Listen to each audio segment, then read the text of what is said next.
အားလုံးပဲမင်္ဂလာပါရှင်ကျမတို့ရဲ့ Bamifu Healthy Knowledge Channel လေးမှာပြန်လည်ကြိုဆိုလိုက်ပါရရှင်ဒီနေ့မှာတော့သီဝနတ်ဖျားနဲ့တောင်ခိုင်နိုင်တင်စားခဲ့ကြတဲ့ကြောက်ချင်ရဲ့အစွမ်းတတ္တိတွေကိုတင်ဆက်ပေးမှာပဲဖြစ်ပါရရှင်ဗီဒီယိုလေးမစတင်ခင်မှာဒီလိုမျိုးဘုဒ္ဓဗီဒီယိုလေးတွေကိုအမြဲမပြတ်ကြည့်ရှုခြင်းနဲ့ဆိုရင်တော့ကျမတို့ရဲ့ channel လေးကို subscribe လေးလုပ်ပြီးဘေးက notification ခေါင်းလောင်းလေးကိုနှိပ်ခဲ့ပေးကြပါဦးရှင်။ကြောက်ချင်ဟာတဘာဝတွင်းထက်ပစ္စည်းတစ်မျိုးဖြစ်ပါတယ်။ကြောက်ချင်ကိုစေဝအဖြစ်အမျိုးမျိုးအသုံးပြုနိုင်ပြီးတော့သွေးတိတ်အောင်ပြုလုပ်ခြင်းနဲ့အနာစိမ့်များကုသရာတွင်လည်းအကျိုးပြုပါတယ်။အထည်လိပ်တွေစီးဆိုးရမှာလဲအယောင်စေးရောင်ချုပ်ရန်အတွက်အသုံးပြုကြပါတယ်။ကြောက်ချင်ကိုရှေးရောင်အာယုဗေဒဆေးပညာရှင်များကသီဝနတ်ဖျားနဲ့တောင်ခိုင်းနိုင်တင်စားခဲ့မှုပါတယ်။ဘာကြောင့်လဲဆိုတော့အစိတ်မှန်သမျှကသီဝနတ်ဖျားရဲ့ခန္ဓာကိုယ်ပေါ်ကြားရောက်သွားတာနဲ့တပြိုင်နက်အစိတ်ပြေသွားကြတာဖြစ်လို့ကြောက်ချင်ဟာလေအစိတ်ပြေစေတဲ့တတ္တိတွေရှိတဲ့အတွက်သီဝနတ်ဖျားနဲ့ခိုင်းနိုင်ခဲ့ကြခြင်းဖြစ်ပါတယ်။ကြောက်ချင်ရဲ့အသုံးဝင်ပုံများကတော့သွားကြိုက်သွားခြင်းသဖုံးနာဖြစ်ရင်ကြောက်ချင်ကိုအမှုတ်ဖြစ်အောင်လုပ်ပြီးစတိခွက်ကိုရေအပြည့်ခတ်ပြီးကြောက်ချင်ကိုလက်ဖက်ရည်စွန်းတစ်စွန်းစာခတ်ပြီးတော့ကြောက်ချင်အရေးပြောပြီးဆိုရင်ဂရင်းတဲကိုအများဆုံး2မိနစ်ငုံပြီးထွေးထုတ်ပေးပါတနေ့ကိုဒီလိုနီလန်းနဲ့2ကြိမ်ပြုလုပ်ပေးပါက3ရက်ကျော်ရနဲ့တိတိတတ်တာပြောက်ကင်းကြောင်းကိုတွေ့ရှိရမှာပါခန္ဓာကိုယ်အတွက်ဆိုရင်လေဂျိုင်းနဲ့မနှံအောင်ရေချိုးပြီးတိုင်းဂျိုင်းကိုကြောက်ချင်သွေးလိမ့်ပေးခြင်းကအနံ့ဆိုးတွေမထွက်အောင်ကာကွယ်ပေးပါတယ်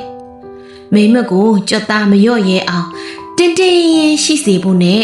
တန်ရှင်းစေဖို့ရေစလုံးမှာကြောက်ချင်စိန်ထားတဲ့ရေထဲကိုဝင်ထိုင်ပေးရင်တင်းရင်စေပါတယ်အကျူစင်းပြီးရားရံခြင်းများအတွက်ရေနွေးတဲ့ကိုကြောက်ချင်ကိုခဏစိန်ပြီးစိန်ထားတဲ့အရေးခတ်နွေးနွေးအနေထားလောက်ကိုဖန်ရည်စေးပေးရင်တက်တာပြောက်ကင်းစေပါတယ်အစားတောက်တွေမှာဆိုရင်လေတရသီးစားရည်စိန်တွေကိုနှစ်ပေါက်တဲ့အထိတင်းပြောင်ပြီးကျွတ်ကျွတ်ကလေးဖြစ်အောင်ကြောက်ချင်အမုတ်ထဲ့ကြပြီးရေချက်အေးနဲ့စိန်ပေးရင်တရသီးစားရည်စိန်ဟာနှစ်ပေါက်တဲ့အထိခံပြီးတော့ကျွတ်ကျွတ်လေးနဲ့အရန်စားကောင်းပါတယ်နောက်နေတဲ့ရေကိုရေအကြည်ဖြစ်ချင်ရင်လေရေအနဲ့ထိုင်အောင်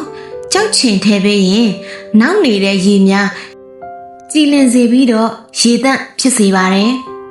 ငါးတွေချက်ပြုတ်တဲ့အခါမှာအရန်ချွဲတဲ့ငါးတွေကိုကြောက်ချင်ရေနဲ့ခဏစိမ်ပြီးအဲ့ဒီရေနဲ့ငါးကိုဆေးပေးရင်အချွဲတွေကိုပြောင်းစေပါတယ်အစိတ်ဖြည့်စေအနေနဲ့လည်းကင်းချီများကိုက်ရင်ကင်းချင်များကြိုက်တဲ့ဒဏ်ရာဘောကိုကြောက်ချင်ကိုသွေးလိမ့်ပေးလို့အစိတ်ကိုပြေးစေပါတယ်။ငါးရိုးနဲ့အစိတ်ရှိတဲ့စူးတွေစူးရင်လေဒဏ်ရာဘောကိုကြောက်ချင်သွေးလိမ့်ပေးရင်ပျောက်ကင်းစေပါတယ်။ကြောက်ချင်ဟာအသားရည်တင်းရင်းစေတာကြောင့်မျက်နာနဲ့လယ်ပင်တစ်ဝိုက်မှာဖြစ်တဲ့အရေးအကြောင်းတွေကိုရောပါသက်သာစေဖို့အတွက်လည်းအသုံးပြုနိုင်ပြီးတော့မျက်နာအတွက်အဆိုဓာတ်ကိုလည်းထိမ့်ပေးတဲ့အတွက်လိမ့်စရာအနေနဲ့လည်းအသုံးပြုနိုင်ပါတယ်။ကြောက်ချင်ကိုကျုပ်အကာနဲ့ရောဆက်ပြီးဝက်ချံအတွက်အသုံးပြုလို့လည်းရပါတယ်။ကြောက်ချင်မုတ်ကိုရေနဲ့ရောပြီးမျက်ကွင်းညိုတဲ့နေရာတွေမှာအသုံးပြုရင်လည်းမျက်ကွင်းညိုခြင်းကိုသက်သာစေပါတယ်။မျက်စိထဲမဝင်ဖို့ကိုတော့အထူးဂရုစိုက်ရပါမယ်။ဒီနေ့မှာတော့ကြောက်ချင်ရဲ့အစွမ်းတတ္တိတွေကိုတင်ဆက်ပေးခဲ့တာကိုကြိုက်နှစ်သက်ကြလိမ့်မယ်လို့မျှော်လင့်မိပါတယ်။နောက်ရက်တွေမှာလည်းဘလို့အကြောင်းအရာတွေကိုတင်ဆက်ပေးမလဲဆိုတာကို